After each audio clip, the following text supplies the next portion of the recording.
Pencil की lead. Very good. लकड़ी का टुकड़ा। Very good. और कोयले का टुकड़ा। जी।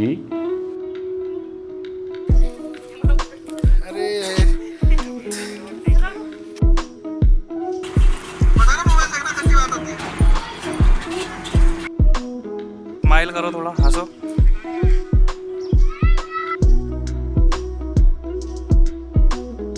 अभी कहाँ जा रहे हैं आप डब्बा लेके? अभी मैं दूध भरने जा रही हूँ। यहाँ पे सुबह सुबह दूध भरा जाता है। देखो कैमरे में, स्माइल कर दो, दांत दिखा दो, दांत।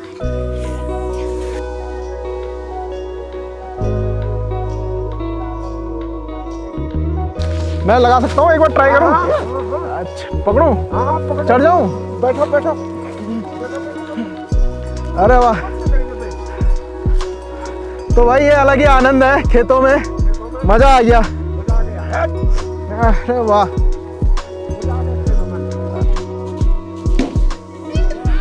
ओह क्या छोड़ दिया यहाँ पे।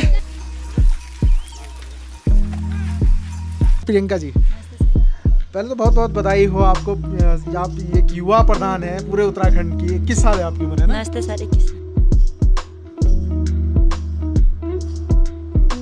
गाँव आप देख सकते हैं पूरा पीले रंग में जो है।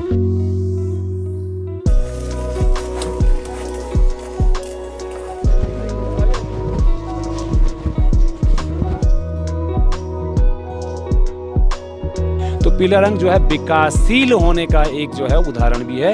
ये आपको जो है ये भी बता रहा है कि ये विकास की ओर है इस गांव, ये गांव।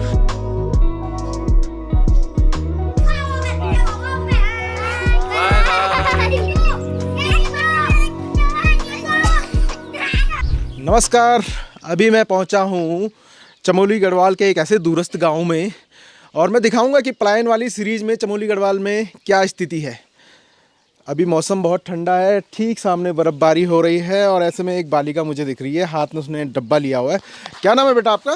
नमस्कार जी। मेरा नाम है प्रियंका। जी, प्रियंका। मैं यहाँ की निवासी हूँ। अच्छा, और अभी कहाँ जा रहे हैं आप डब्बा लेके? अभी मैं दूध भरने जा रही हूँ। यहाँ जी। पे सुबह सुबह दूध भरा जाता है। अच्छा, और उसके बाद इसे बेचने के लिए आगे दिया जाता है। आगे दिया जाता है। हाँ। तो ये आप ही करते हैं या और भी करते हैं गाँव वाले? सारे गांव वाले लाते हैं दूध। हाँ। और उसको कलेक्ट करने के बाद आगे दिया जाता है। आगे कहाँ दिया जाता है उसे? ये सिमली तक जाता है ये दूध। अच्छा, सिमली तक जाता है। हाँ। तो ठीक है, आप करिए, मैं आपको डिस्टर्ब नहीं करूंगा। तो यहाँ पे देख सकते हैं आप, मैं भी आया हूँ, और यहाँ पर पूरे गांव वालों, सुबह हलचल हो रही थी कि लोग पूरे गांव वाले अपने अपने घरों से इस तरह के डब्बों में दूध इकट्ठा करके यहाँ पर एक डेयरी है वहाँ पर दे रहे हैं, और वहाँ पर उनसे बात करेंगे अब डेयरी वालों से जिनके पास दूध दिया जाता है। और ये देखिए बड़ा खूबसूरत सा नज़ारा है। दरवाजे पे एक लड़की खड़ी है। क्या नाम है बेटा तेरा? कौन सी क्लास में पढ़ते हो? 6। आज कितने बजे जाते हो स्कूल? 8। अच्छा, तो गांव तो काफ़ी बड़ा और घना आबाद है। ऐसे में यहाँ पर एक भाई साहब है। नमस्कार भाई साहब, क्या नाम है आपका? नमस्कार सर, राजेश सिंह नेगी। अच्छा, नेगी जी, पूर्व प्रधान। अच्छा पूर्व प्रधान है आप। तो ये बताइए कि अभी सुबह सुबह गांव में काफ़ी तेज हलचल है, कुछ बताइए अपने गांव के बारे में।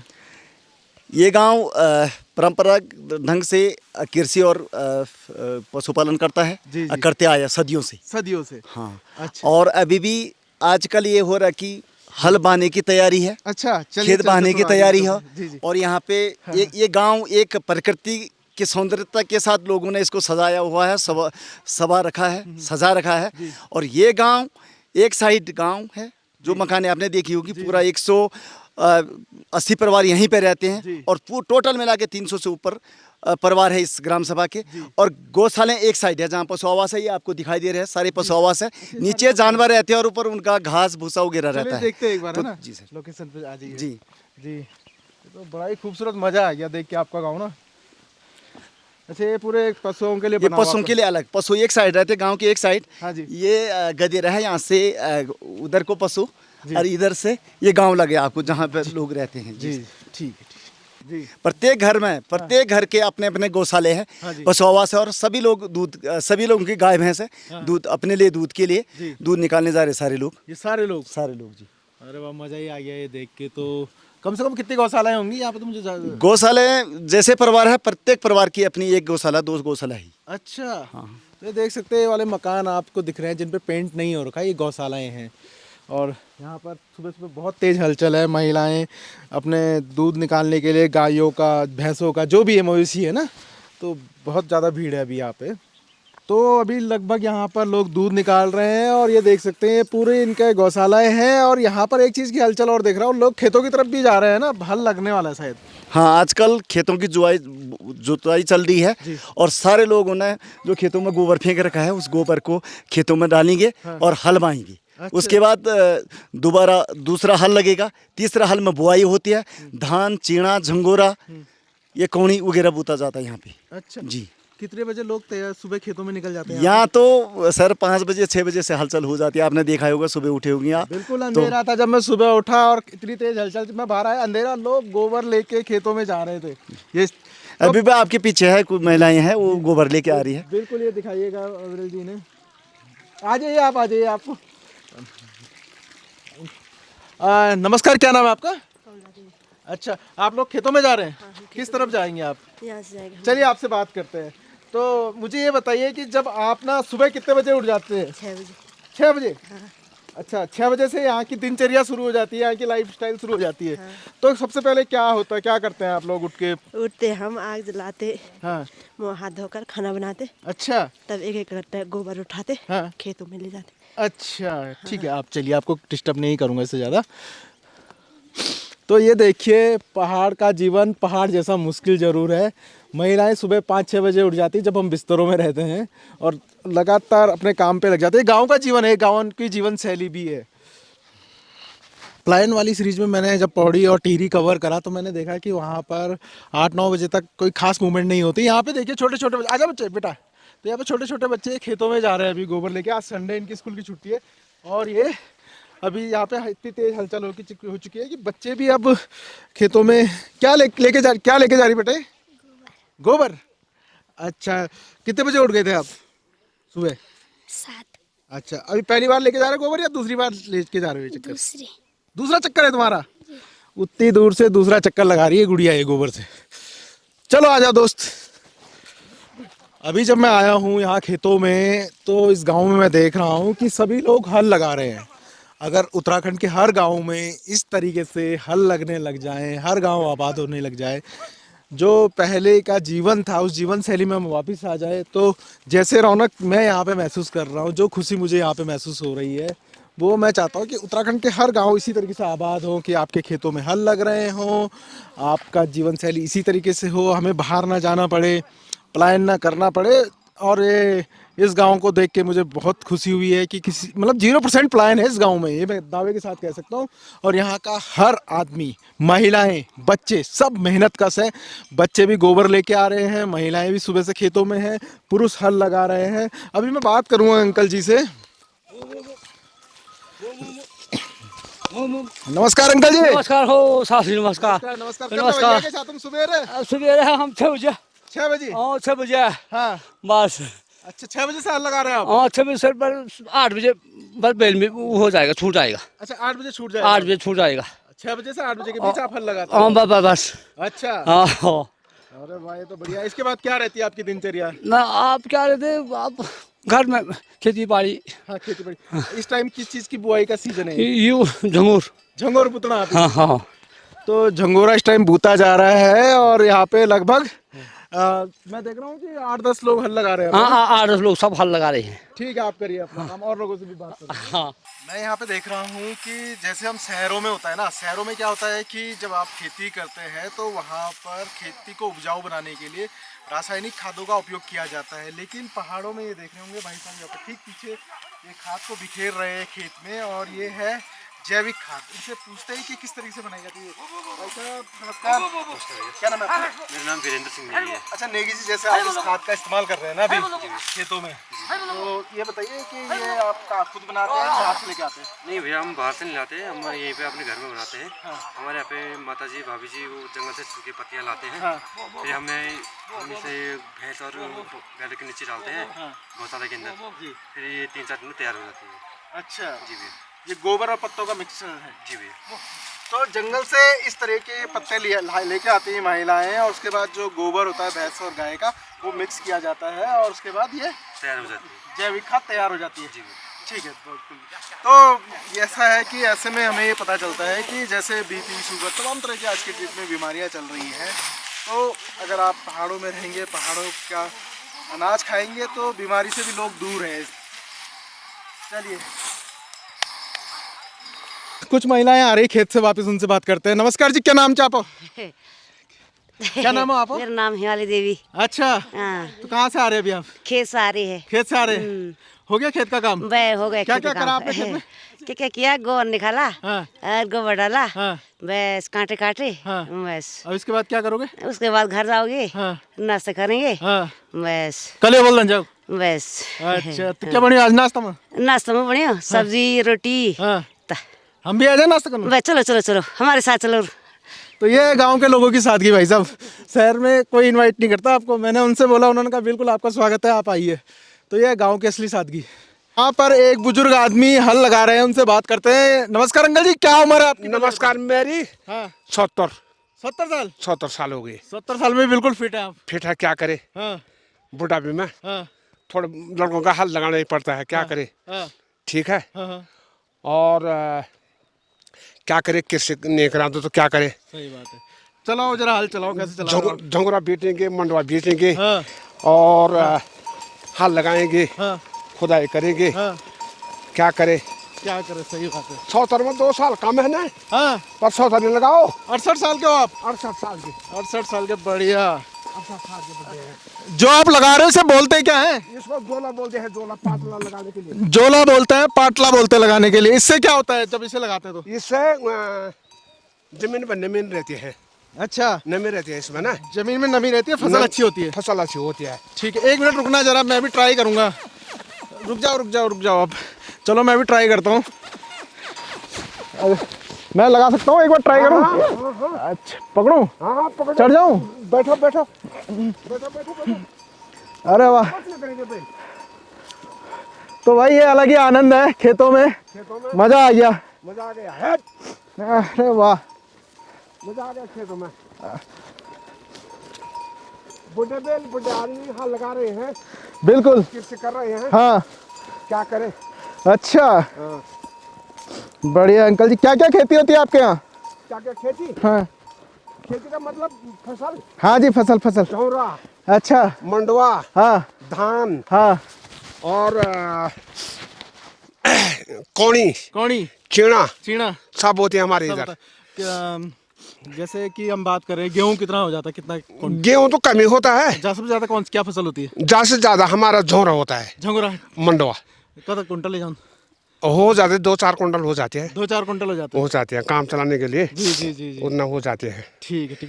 और ये जूते मैं देख रहा हूँ गाँव में, इस टाइप के जूते सभी ने पहने हुए हैं। ये पहने हैं। हाँ, ये सरकार ने दिया खुद? ना, ये मिट्टी में आपके हमारे पैर फिसल जाते हैं ना। हाँ। तो इनको लगाते हैं तो मिट्टी कहाँ जाती है इसके अंदर। अच्छा, इसके अंदर कहाँ मिट्टी कहाँ है। अच्छा। और पैर छिपट रहता है और चोट फटाक नहीं लगती है। अच्छा, हमारे इधर यही जूते लगाते हैं हाल में।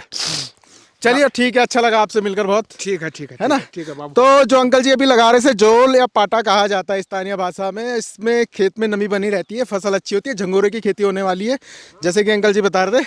और है ना, और ये पाटा का मैंने खुद लगाया तो बड़ा मज़ा आया, एक सवारी का भी आनंद। और एक देखिए, एक नन्हा सा दोस्त, क्या नाम है भाई तेरा?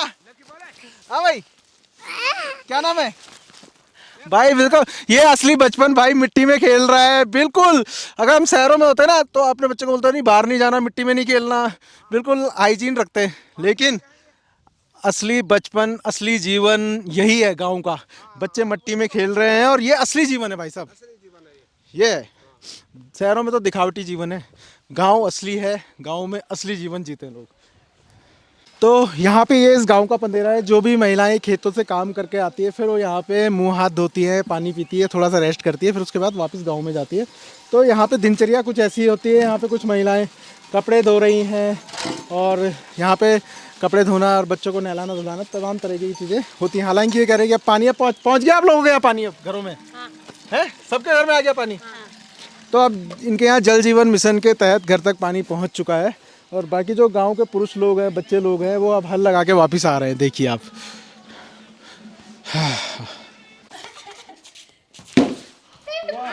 ओह क्या छोड़ दिया यहाँ पे।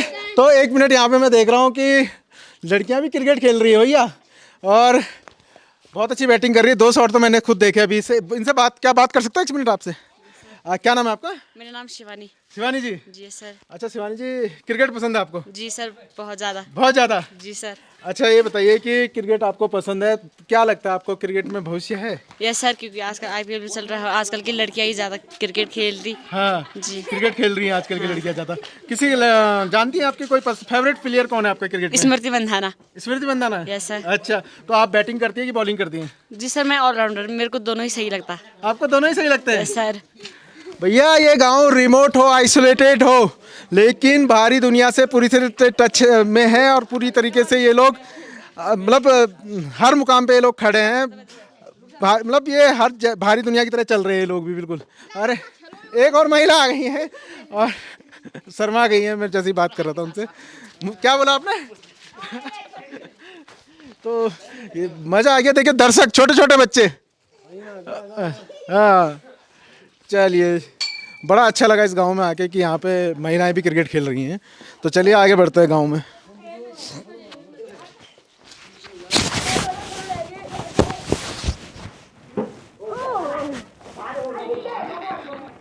इस गांव में जैसे ही मैं आया तो गांव वालों ने मुझे बताया कि यहाँ पर यंगेस्ट प्रधान ऑफ उत्तराखंड की प्रियंका नेगी बनी है, और वो अभी उनसे मैं मिलने आया हूँ, ठीक मेरे सामने। उनसे बात करते हैं। नमस्कार प्रियंका जी। पहले तो बहुत बहुत बधाई हो आपको। आप एक युवा प्रधान है पूरे उत्तराखंड की। 21 साल है आपकी उम्र, है ना? नमस्ते सर, 21 साल। 21 साल है। अच्छा ये बताइए कि युवा प्रधान होना कैसा लग रहा है अभी आपको? सर बहुत अच्छा लग रहा है सर। जी, तो जैसे आपका गांव में काफ़ी लंबा चौड़ा गांव है, पूरी तरीके से आबाद है, तो क्या सोच रखा है आपने भविष्य के लिए? किस तरीके से काम करती हैं आप? जी सर, सबसे पहले तो मेरा पहले से राजनीति में इंटरेस्ट था। मैं राजनीति में आना चाहती थी, क्योंकि पहले ही मेरे पापा 2 बार इस गांव के प्रधान बन चुके हैं। तो पापा मुझे ब्लॉक में, तहसील में ले जाते रहते थे कि ये काम सीख, भविष्य में काम आएगा।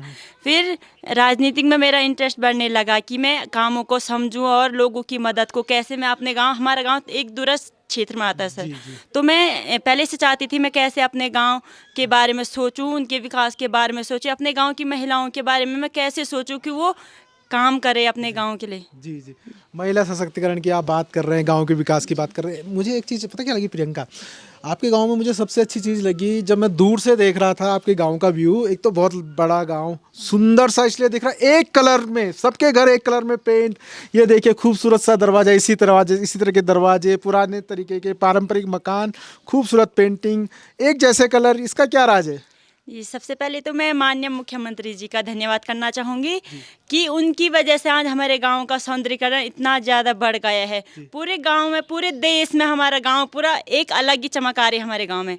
जब 1 साल पहले हम माननीय मुख्यमंत्री जी सत्र के दौरान हमारे गाँव आए थे, तो उसी टाइम माननीय मुख्यमंत्री जी ने हमारे गाँव को गोद लिया था। 1 साल हो गया करीबन। तो उन्हीं के कारण आज हमारे गांव की स्थिति ऐसी हो रखी है। अच्छा, पहले क्या चैलेंजेस थे और गोद लेने के बाद कितना बदल गया गांव?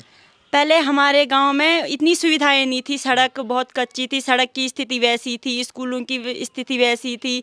जो गरीब लोग थे उनके पास ना घर था, ना गौशालाएं थी। अभी जब से माननीय मुख्यमंत्री जी ने हमारे गांव को गोद लिया, तब से हमारे गांव का कलर भी एक ही जैसा है। और हमारे गाँव के जो गरीब लोग हैं उनके पास, जिनके पास घर नहीं थे उनको घर मिला है, जिनके पास गौशालाएं नहीं थी उनको गौशाले मिले हैं। और महिलाओं के लिए कटाई, बुनाई, सिलाई और पीसने की जितने भी मशीनें हैं सब आ चुकी है।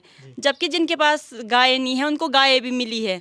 और जैसे मशरूम पालन हो गया, सब्जी वगैरह, सब कुछ हमारे गांव में अभी हो जाता है। जी जी, ठीक है, बहुत बहुत धन्यवाद आपको, बहुत बहुत बधाई एक बार फिर से। तो जैसे कि प्रियंका जी का सपना है कि गांव के जो युवा है, जो लोग गांव में रह रहे हैं, क्योंकि यहाँ पे 0% प्लान है, तो उन्हें और उनके स्वरोजगार को बढ़ाया जाए। और मुख्यमंत्री जी भी इस तरह प्रयास कर रहे हैं, और महिलाओं के लिए छोटे छोटे कामों को लेकर उनका सशक्तिकरण करने का वो प्रयास कर रहे हैं। गाँव के अन्य लोगों से हम बात करेंगे। तो गाँव तो बड़ा खूबसूरत है, बहुत ही अच्छा है। यहाँ आप ये देखेंगे तो ये टाइल्स लगी हुई है नीचे, तो काफ़ी कुछ काम हुआ है, जैसे प्रियंका जी बता रही थी कि मुख्यमंत्री जी के गोद लेने के बाद। इस गांव का जो सारकोट जूनियर हाई स्कूल है, मैं वहां जा रहा हूं और मैं जानना चाहूँगा कि जो आदर्श ग्राम होता है वहां पर शिक्षा किस तरीके से होती है, वहां पे पढ़ाई किस तरीके से अभी चल रही है वर्तमान में। तो चलिए मेरे साथ। अभी मैं यहाँ पे स्कूल पे पहुँचा हूँ और आप देख सकते हैं ठीक मेरे बैकग्राउंड में बच्चे खेल रहे हैं, झूम रहे हैं। ये इंटरवल का टाइम है स्कूल का। और यहाँ पे ना मुझे सबसे अच्छी बात लगी कि वहाँ पे सर लोग भी उनके स्पोर्ट्स वाली एक्टिविटी में उनके साथ शामिल है, खेल कूद रहे हैं। और शिक्षा के साथ साथ स्पोर्ट्स होना बहुत ज़रूरी है। शारीरिक और मानसिक विकास, तभी आपका जो मानसिक विकास है, शारीरिक विकास है, तभी आप आगे बढ़ पाएंगे। अभी इंटरवल के बाद मैं इस क्लास में जाऊँगा, सर से बात करूँगा यहाँ पर पढ़ाई किस तरीके से पढ़ाई जाती है। जब से मुख्यमंत्री जी ने गाँव गोद लिया है तो यहाँ पर शिक्षा का स्तर कितना बदला है। तो अभी थोड़ी देर में जैसे इंटरवल ख़त्म होता है तो वहाँ पे चलते हैं और देखते हैं। कुछ बच्चों से मैं बात करता हूँ कि उनके क्या सपने हैं, वो क्या बनना चाहते हैं। क्या नाम है बेटा तुम्हारा? मीनाक्षी। कौन सी क्लास में पढ़ती हो? 8th में। अच्छा मीनाक्षी, क्या बनना चाहते हो आप? इंजीनियर। इंजीनियर? हाँ। क्यों बनना चाहते हो इंजीनियर? किससे प्रेरित होके? भारत को नई तकनीक देने के लिए। अच्छा, और आपका नाम क्या है? सर नरेश सिंह। नरेश सिंह जी? जी। अच्छा, आप क्या बनना चाहते हो बड़े होके? Sir army officer. Army officer? जी सर। आर्मी ऑफिसर आप बनना चाहते हो, बढ़िया। और आप क्या बनना चाहते हो? Army officer. आप भी आर्मी ऑफिसर बनना चाहते हो? भाई देवभूमि गढ़वाल है तो उत्तराखंड है तो Garhwal regiment, Kumaon regiment, army के अफसर तो निकलेंगे ही निकलेंगे। अच्छा ये बताओ, आपको ना कहाँ से प्रेरणा मिली, किस बात से आप प्रेरित हुए कि मुझे आर्मी का अफसर बनना है? हमारे गांव में एक आर्मी ऑफिसर रहता था, वो शहीद वसुदेव सिंह। उनके जब वो आर्मी ऑफिसर बने तो हमने भी ठान दी थी कि हम भी बनेंगे, देश की सेवा करेंगे। अच्छा, बढ़िया है। और आपका क्या नाम है? कुमारी रचना। आप क्या बनना चाहते हो? पुलिस। हाँ? पुलिस पुलिस बनना, कोई आर्मी अफसर बनना चाहता है, कोई पुलिस बनना चाहता है, कोई इंजीनियर बनना चाहता है। शिक्षा अगर अच्छी हो, स्पोर्ट्स की इस तरह की एक्टिविटी हो तो एक विज़न क्लियर होता है, सपने देख रहे हैं बच्चे और इनका भविष्य ज़रूर उज्जवल होगा, ज़रूर बड़ा होगा। सारकोट जूनियर हाई स्कूल में मैं पहुंचा हूं तो जब मैं बच्चों से भी बात कर रहा था बाहर पे तो उन्होंने बताया कि पिछले 5-6 महीनों से उनका जो पढ़ाई का स्तर है, जो यहाँ पे स्मार्ट क्लासेस आई है तो उससे काफ़ी कुछ बदल गया है। तो मैं अंदर जाता हूँ, सर से बात करने की कोशिश करता हूँ। नमस्कार सर। जी नमस्कार। 2 मिनट ले सकता हूँ, अंदर आ सकता हूँ? जी आइए। पहले तो मैं क्षमा चाहता हूँ कि आपको डिस्टर्ब कर दिया मैंने। नहीं ऐसे कोई बात नहीं है। अच्छा जी। तो सर मैंने यहाँ पे बाहर पे बात कर रहा था गांव वालों से कि क्या कुछ बदला है यहाँ पे आपके बच्चों की पढ़ाई को लेकर। तो उन्होंने कहा कि थोड़ा बहुत यहाँ पे बहुत सारे चेंजेस आए हैं, स्मार्ट क्लासेस वगैरह भी हैं। तो आप बता पाएंगे क्या परिवर्तन आया है पिछले कुछ सालों में? जी बहुत पहले तो मैं सब अपनी स्कूल की तरफ से जो है आप बहुत लोगों का बहुत बहुत स्वागत करना चाहूँगा। मैं राजकीय उच्च प्राथमिक विद्यालय में एक अध्यापक के रूप में पढ़ा रहा हूँ। सर जब से जो है स्मार्ट क्लासेस की देन और आदर्श ग्राम जो है यहाँ पर बना है तो माननीय मुख्यमंत्री का हम बहुत बहुत धन्यवाद ज्ञापित करना चाहते हैं कि जब से यहाँ पे स्मार्ट क्लास का संचालन हुआ है तब से बच्चों की उपस्थिति में जो है बढ़ोतरी हुई है। बच्चे जो बहुत इंटरेस्टिंगली मतलब चैप्टर को कंप्लीट कर पा रहे हैं और उनका सिलेबस भी बहुत इजी हो गया है। मतलब वो अब जो उनका अनुभव जो हमें लग रहा है कि बच्चों की उपस्थिति से कि स्पेशल जो पहले जो बच्चे जो अपसेंट रहा करते थे तो वो बच्चे भी जो इंटरेस्ट लेने लग गए हैं और इसमें जो है तकनीकी माध्यम से जो है बच्चों को बहुत इंटरेस्ट आ रहा है और सीखने का बहुत अच्छा माध्यम हो गया है। और बच्चों का जो IQ लेवल की बात करें उसके हिसाब से अगर बात करें तो उनका नॉलेज जो लेवल है वो बहुत आगे बढ़ गया है सर। जी ठीक है सर, बहुत बहुत धन्यवाद आपका समय देने के लिए। धन्यवाद सर। बिल्कुल। तो ये स्मार्ट क्लास आप देख सकते हैं यहाँ पे और ये बच्चे यहाँ पे स्मार्ट क्लास से पढ़ाई करते हैं। पिछले 6 महीनों से ये परिवर्तन इस गांव में देखने को मिल रहा है। तो अब आगे बढ़ते हैं और गांव की तरफ अन्य विषयों पर बात करेंगे। ठीक है सर, बहुत बहुत। इस जो ये आपको चित्र दिखाई दे रहे हैं आपने धातुओं की पहचान की। अभी आप मुझे बताएंगे कि इनमें अधातुएं कौन कौन सी हैं? पेंसिल की लीड। Very good. लकड़ी का टुकड़ा। Very good. और कोयले का टुकड़ा। जी ये 3 चीजें क्या है तो मीनाक्षी के लिए जोरदार ताली बजा दी जाए। बहुत अच्छा, ये अच्छे से पहचान पाए कि अधातुएं कौन है और धातुएं कौन है। वेरी गुड, बहुत अच्छा। तो जैसे कि मैं इस प्राइन वाली सीरीज में पौड़ी कवर करा, हमने टेरी कवर करा और जब हम चमोली की तरफ आए तो मैंने देखा यहाँ पर पौड़ी और टेरी में तो पुरुष काम नहीं कर रहे थे। चमोली की तरफ हम आए, यहाँ नया पलायन है और यहाँ पे पुरुष, सबसे बड़ी बात है पुरुष काम कर रहे हैं। भाई साहब नमस्कार। नमस्कार भाई जी। अच्छा भाई साहब एक बात बताओ, मैं अभी आपके गांव में आया, आपके प्रधान जी से मिला, सबसे युवा प्रधान आपके गांव पे। और वो कह रहे हैं, जब मैंने पूछा कि आपका गांव बड़ा चमक रहा है, हाँ। गांव तो आपका दूर से देख के चमक रहा है, तो ये बताइए, मुझे पता चला कि धामी जी ने ये गांव गोद ले रखा, मुख्यमंत्री जी ने। ये केवल उन्होंने पुताई करके गांव चमका रखा है या फिर आप लोगों के स्वरोजगार के लिए भी कुछ काम करा है गांव के लोगों के लिए? हमारे काम भी किया है उन्होंने, पौधे बहुत देर का है मेरे लिए, रोजगार यही है मेरा भी, है पौधे बहुत देर का है। होता भी है कुछ पॉली हाउस में? हाँ, बेचते हैं हम, बाजार बेचते हैं जी। चल दिखाओ जरा क्या हाँ क्या जी। आपके पॉली हाउस में, तो देखते हैं भाई साहब का पॉली हाउस। तो कितना खर्चा आ गया था ये पॉली हाउस बनाने में आपको? ये तो फ्री में दे रखा उन्होंने। अच्छा, फ्री में मिला हुआ है? फ्री का मिला है जी। ये प्याज है जी सर। अच्छा, ये प्याज है? ये प्याज उधार का है जी। इस तरफ से वो धनिया है जी जी। ये गोभी है। ये गोभी है? अच्छा। गोभी है जी। ये भी सब मटर है। अच्छा।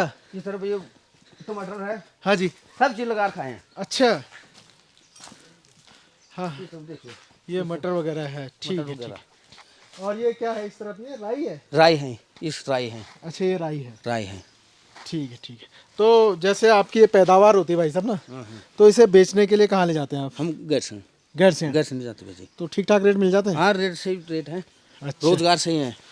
ठीक है, रोजगार सही है। तो बहुत सारे लोगों को पॉली हाउस मिला हुआ है आपके गांव में, है ना? 2-4 लोगों के लिए मिला है, हाँ। पर रोजगार हमारा सही लगा है। सही लगा ये काम? सही है बात। अच्छा, ये बताइए, जैसे आपको ये पॉली हाउस मिल गया, ये मिल गया, आप वहाँ बेचते हैं, हाँ हाँ। तो इसके अलावा गांव में पुताई हुई है बढ़िया, इसके अलावा और क्या हुआ है? डेयरी दे रखे हैं। हाँ। रोजगार औरतों के लिए है रोजगार। दूध बेचते हैं हमारे यहाँ के लोग, औरतें।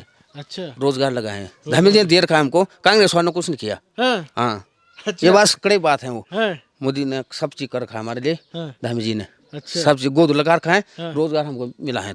रोजगार मिला। हाँ। ठीक है, आगे बढ़ते हैं। तो ये पॉली हाउस मिला है भाई साहब को, फ्री में मिला है आपको, जैसे आप बता रहे थे। तो बहुत सारे लोगों को यहाँ पे पॉली हाउस मिले हैं, बिल्कुल फ्री में मिले हैं। तो और रोड पे भी, रास्ते में भी टाइल्स लगी हुई है आपके यहाँ, है ना? रोड पर। ठीक है, ठीक है। पहले जब राजा महाराजा हुआ करते थे तो उनकी एक अलग कोर्ट होती थी, अलग कचहरी लगती थी। अभी जहाँ पे मैं खड़ा हूँ, सारकोट गांव का, ये वही कोर्ट है, ये वही न्यायालय है जहाँ पर फैसले हुआ करते थे। कनकपाल, अजयपाल, ये वो राजा थे जिनके टाइम पे यहाँ पे कोर्ट लगती थी। बाद में ब्रिटिशर्स आए और उसके बाद उन्होंने भी यहाँ पर अपने न्यायालय, अपने कोर्ट कचहरी, यहीं पे वो सारे फैसले सुनाया करते थे। चांदपुर गढ़ का यह हुआ करता था। नमस्कार भाई साहब। नमस्कार सर। अच्छा, मुझे ये बताइए कि मैंने सुना है कि यहाँ पे इस कोर्ट लगा करती थी, थोड़ा बताइए ज़रा विस्तार में। जी, ये जो है पहले सर कोर्ट हुआ करता था, यानी कि जो मेन जो कोर्ट हुआ करता, राजा का न्यायालय हुआ करता था, वो चांदपुर गढ़ में हुआ करता था। एक प्रसिद्ध दुर्ग किला आज भी वहाँ पे अवस्थित है। और वहाँ पे राजा कनकपाल और अजयपाल और उसके समय का उनका जो सेनापति था वो यहाँ इस गांव का था। तो उन्होंने एक जो है यहाँ पे दरबार लगाने की कोशिश की कि जो इसके क्षेत्रीय गांव हैं, जो क्षेत्रीय रियासतें हैं, उनका जितना भी फैसला होगा यहाँ पर होगा। आप देख सकते हैं इस यहाँ पर जो ये अभी बना हुआ है वर्तमान में, क्योंकि पूर्व में जो है ये समय, ये जो है बहुत मतलब 84 दरवाजे इस पर हुआ करते थे। और यहाँ से जो मुख्य द्वार, प्रवेश द्वार अलग हुआ करता था, और जो मतलब जहाँ से बाहर को एग्जिट हुआ करता था वो अलग रास्ता था। और यहाँ पे जो है सभागार था एक, और सभागार में लोग सभाएं बैठा करते थी। यहाँ पे तमाम न्याय हुआ करते थे। और उस समय ये हुआ कि मतलब जब गोरखालियों का शासन हुआ 1790 के करीब, तो उन्होंने कुमाऊं पे आक्रमण किया। तो यहाँ के लोग, यहाँ के सेनापति ने वहाँ अटैक कर दिया। तो वहाँ अटैक करने, गोरखाओं को भगाने के लिए, लेकिन ये आधिपत्य गोरखाओं ने यहाँ पे स्थापित कर दिया। तो उस समय जो है लोगों ने जूझा यहाँ से। तो यहाँ का जो मुखिया हुआ करता था, वो जो मुखिया था, वो मुखिया यहाँ से उसका सिर काट के ले गए गोरखा। अच्छा। गोरखा उसका सिर काट के ले गए और वो यहाँ से बांसुली सेरा लेके गए। अच्छा। तो यहाँ पर कोई पंडित उस समय में ज्योतिषी हुआ करते थे। तो ज्योतिषी जो है इस गांव में आए और उन्होंने बताया, उनके सपने में जो है वो जो गांव के मुखिया थे, तो उनका सिर वहाँ दबा हुआ है। और किसी ये जो पांडु खोली होती है, खोली के नीचे द्वारहाट से आगे बांसुली सेरा पड़ता है कुमाऊं में। तो यहाँ के लोग वहाँ से गए और उधर जो है रातों रात यहाँ से गए और वहाँ से उनका सिर निकाल कर और एक नगाड़ा वहाँ से चोर कर लेके आए, मतलब उनसे छीन कर लेकर आए। उस समय सेंधमारी हुआ करती थी गोरखालियों के समय में। तो वो जब पांडवा खाल में आए तब उन्होंने नगाड़ा बजाया। और वो संकेतक था। और उस संकेतक के माध्यम से उन्होंने अपने मुखिया का जो है यहाँ पे अंतिम विसर्जन किया। लेकिन उसके बाद भी जो है यहाँ पर जो है राजवाड़े जो है राज्य स्थापित हुआ। उसके बाद ब्रिटिश काल का शासन यहाँ पे आया, तो ब्रिटिश काल के शासन में भी जो है यहाँ पर अंग्रेजों के समय में जो है कोर्ट लगा करता था। फिर वही प्रणाली शुरू हुई, न्यायिक प्रणाली यहाँ पर शुरू हुई। और यहाँ पर जो है अभी अवस्थित नहीं है, क्योंकि पूर्व में जो है सरकार की अवहेलना हुई थी, क्योंकि हमने जो है कई बार जो है मुखियाओं के माध्यम से जो है सरकार को ये इसके जो है संस्तुतियाँ भेजी थी कि भाई इस कोर्ट को पुनरुद्धार किया जाए, जीर्णोद्धार किया जाए। कई जो है मीडिया कर्मी यहाँ पर आए, उन्होंने जो है यहाँ पर जो है उनके जो है बोल गारबेंडेडी की बात की, और जो है भारतीय पुरातत्व सर्वेक्षण विभाग को भी यहाँ पर भेजने की कोशिश की। लेकिन जब संभव नहीं हुआ तो लोगों ने यहाँ पे, क्योंकि यहाँ पे राजा की आराध्य देवी जो चांदपुर गढ़ में तोप गांव की थी, उस समय राजा क्या करता था कि राजा रात को सिर चढ़ाया करता था, अपना सिर माता भगवती को चढ़ाया करता था, और माँ भगवती की कृपा से वो सिर जो है धड़ से फिर दोबारा पुनः जीवित हो जाता था। तो उस महात्म्य को लेकर यहाँ पर भगवती का ये मंदिर बना है, जो लोगों की आस्था का विषय था। लोगों ने कहा कि सरकार हमारी बातों की अवहेलना कर रही है, उस दुर्ग किले को पुनरुद्धार नहीं कर रही है। तो उसके बाद लोगों ने यहाँ पे अपने ही श्रमदान से, अपने ही जो है दान इकट्ठा करके और यहाँ पर ये मंदिर का निर्माण किया। माँ भगवती का निर्माण यहाँ पर किया, माँ नंदा का जो है उस तरफ मंदिर है। अच्छा। और इधर जो है माँ भगवती अवस्थित है। लेकिन उसके बाद जो है हालांकि 2024 में जो माननीय मुख्यमंत्री उत्तराखंड पुष्कर सिंह धामी जी ने जो है एक गांव गोद लिया, तो उसके बाद जो है इस गांव के लिए उन्होंने जो है करीब जो है अमूमन राशि है करीब 1 करोड़ के करीब है। तो वो 95 लाख ऐसा समथिंग है, मुझे अभी ठीक से याद नहीं है। लेकिन ऐसा कुछ जो है इसके लिए, इसके जीर्णोद्धार के लिए घोषणा की है, और उस पर काम होना बाकी है। उसके बाद जो है लोग जो है धीरे धीरे डेवलप हुए, और जो है सुख सुविधाएं यहाँ पर बढ़ी है। और पूर्व में समय जो पुराने लोग थे तो वो बहुत कठिनाइयों से जूझा करते थे। ये जो गांव है मुझे पूरा एक रंग में नज़र आ रहा है, पीले रंग में आप देख सकते हैं, उस कोने से और दूरस्थ उस कोने तक। और दूसरी मैं बात बता दूं आपको, ये जो इनके दरवाजे हैं, ये जो इनकी खिड़कियां हैं, ये बिल्कुल नीले रंग की हैं, और इन पे बना हुआ है यहाँ का एपुण आर्ट। एपुणी आर्ट कहा जाता है ना भाई, जिसे एपण बना हुआ है। तो देखिए गांव जब देखता है तो बड़ा ही खूबसूरत और दूर से ही चमकता है अलग सा, और बड़ा गांव भी है काफ़ी, है ना। तो ऐसे में दादाजी हमसे बात करते हैं अब। दादाजी ये बताओ मेरे को, ये तो बड़ा बड़ा पठावचन। हाँ, ये बड़ा बड़ा पटियाल सी। हाँ ये जोत का आते है यू। अच्छा। पुराना आदमी ने। हाँ। अब नहीं आते हैं। अब नहीं आती है। अब नहीं आते, पहले आती थी। पहले आते थे। हाँ। अब लोग ऐसे ही सीमेंट ला रहा है, वो ऐसे बना रहा है। हाँ, ईंट ले रहा है, मकान ऐसे बन रहे थे। अच्छा। लोहा है। हाँ। अब उस दिन दारा पटल लाते हैं, वो सर्कल बनाते हैं। हाँ। चुपड़ माटो से जीपते हैं। हाँ। दादाजी कह रहे हैं अब आधुनिक ज़माने में सीमेंट और कंक्रीट के मकान बनते थे, पहले के ज़माने में इस तरीके के मकान बनते थे जो अब नहीं बन रहे हैं। ये एक तरीके से विलुप्त हो रहे हैं ना। विलुप्त हो रहा है वो। हाँ। अब नया ज़माना आ गया। नया ज़माना आ गया। ये बताओ तुम्हारे ज़माने में क्या समस्याएं होती थी, क्या मुश्किल, अब क्या सुविधाएं हो गई नए ज़माने में? अब उस दिन सब सुविधा ऐसा है कि गरीब है लोग हैं, तो को खाना भी भूखा रह जाते हैं। काम करना सभी। तो वो ऐसा ही जाते हैं, लंगड़ा होते हैं। नहीं कुछ है मतलब पहले में, अब घास बांस काफी देते हैं। अब सब चीज की बिजली पानी वगैरह हुई जब से मुख्यमंत्री जी ने गोद लिया, सब चीज की सुविधा हो गई है अब। हाँ, इसलिए इस गाँव का अब सब चीज ठीक है। अच्छा अच्छा, सब बढ़िया हो गया। सब बढ़िया हो गया। ठीक है। ये दादाजी बड़े ही संतुष्ट नजर आए जब से मुख्यमंत्री जी ने गोद लिया है। देखिए कैसा खूबसूरत नज़ारा है। और सामने भाई साहब 1 मिनट इधर आना आप, तो मैं देख रहा हूँ यहाँ से बड़ा ही खूबसूरत नज़ारा दिख रहा है भाई साहब। ये बर्फ़ गिरी हुई है, बहुत ही अच्छी ना। ये व्यू ही बड़ा प्यारा लग रहा है, पीले रंग के घर एक और ऊपर से बर्फ़। जी। क्या कौन सा पहाड़ है ये है उत्तराखंड का पामीर कहा जाने वाला दूधातोली पहाड़। अच्छा। ये पर्वत श्रृंखला इस क्षेत्र की सबसे ऊंची श्रृंखला है। और करीब करीब जो है 5000 मीटर ऊंचाई पर जो है लगभग जो है ये अवस्थित है। और ये जहाँ पर ये वाइट आपको बर्फ का जो ये चादर ढकी हुई है, इसके इस क्षेत्र में जो है 3 जिलों की सीमाएं जो है आवंटित है, पौड़ी, अल्मोड़ा और चमोली।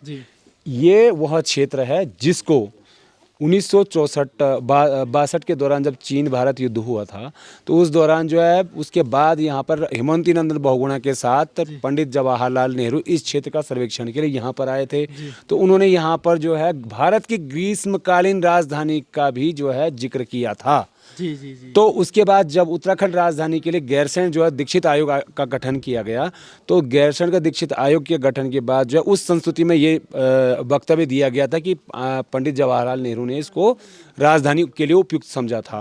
तो ये सबसे ऊंची पहाड़ी है, इसके पश्चिमी छोर पर जो है उधर पौड़ी की तरफ जो है 4 नदियां और निकलती है उधर से, जिसको नयार जो है उधर से पश्चिमी नयार और इधर से रामगंगा निकलती भी चलती है।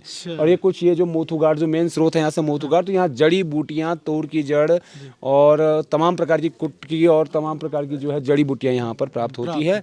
और दूधातोली इसलिए नाम यहाँ पर पड़ा है क्योंकि दूध से मतलब ऊब जाना, मतलब इतना वहाँ पे लोग जो छप्पर छानी रहा करती है, लोगों को भैंसवाड़े थे, तो वहाँ पे लोग यहाँ के लोग तमाम गाँव के लोग वहाँ पे निवास करते थे, तो दूध की कोई कमी नहीं थी, इसलिए दूध से ऊब जाना मतलब इतना दूध होता था कि मतलब ऊब जाते थे, इसलिए उसका नाम दूधातोली पड़ा।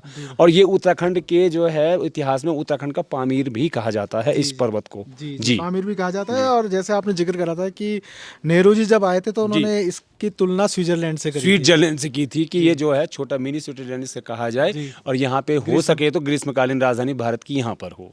ठीक है, बहुत बहुत धन्यवाद। आगे बढ़ते भाई साहब, है ना। बड़ी नमस्कार है, कैसे तुम्हारा नाम?